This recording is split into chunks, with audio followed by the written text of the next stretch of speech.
The Chinese in America, A Tale of Golden Peaks, 1967, by Betty Lee Sung is a non-fiction exploration delving into the history of Chinese Americans. In her book, the American author and activist challenges the prevailing notion that Chinese immigrants are inherently unassimilable aliens. The Journal of American History recognizes the book for its author's compassionate approach and enriched observations, drawn from personal experience, on recent developments within the Chinese community. Historically, between 1565 and 1815, only a small number of Chinese individuals immigrated to California, a Mexican-owned territory until 1848, during the Spanish colonial rule of the Philippines. However, prior to 1815, individuals of Chinese descent were virtually non-existent in North America.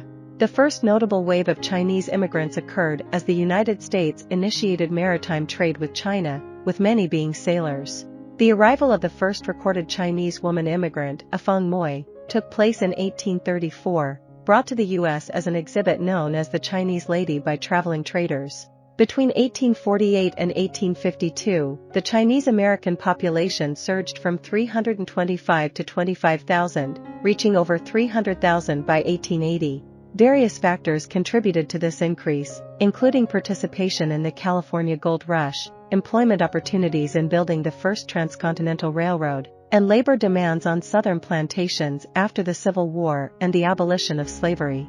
Additionally, some Chinese immigrants were war refugees escaping the Taiping Rebellion, a devastating conflict in China from 1850 to 1864 that claimed millions of lives. Throughout these waves of immigration, Chinese Americans encountered widespread racism and distrust from European Americans. They were often forcibly segregated into Chinatowns in towns and cities across America, facing physical separation and deprivation of shared benefits enjoyed by their white counterparts. Instances of violence, such as the 1871 riot in Los Angeles, where a group of 500 rioters attacked and robbed residents in Chinatown, further underscored the challenges Chinese Americans faced in assimilating into American society.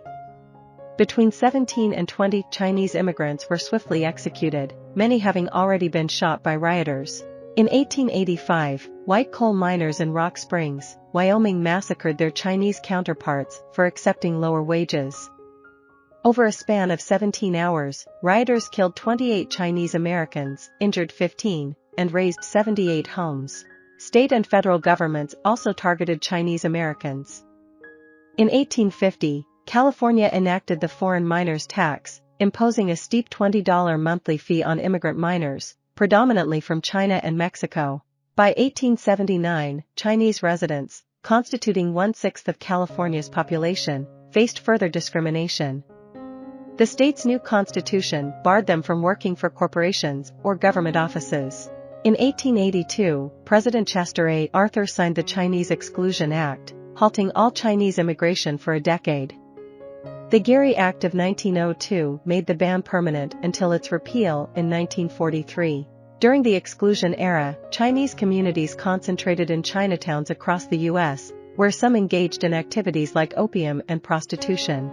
Although exaggerated, reports of opium dens and brothels circulated, often fueled by Chinese individuals showcasing staged scenarios during slum tours for white Americans. Gambling houses, frequented by both white and Chinese patrons, were a more accurate representation. The community's reputation suffered from accounts of prostitution and sex slavery rings. The Magnuson Act of 1943 lifted the Chinese immigration ban, allowing 105 immigrants annually and granting existing Chinese Americans the opportunity for naturalization, unavailable to Asian Americans since 1790. Immigration from China remained limited until 1965, when the Immigration and Nationality Act abolished quotas based on nationality. Sung's book, recounting the history of Chinese Americans, aims to shed light on the struggles of a persecuted group. Sung envisions these experiences serving as a guide to addressing contemporary minority issues and communities. I hope you enjoyed this video. Leave a like if you did, and be sure to subscribe. Thank you.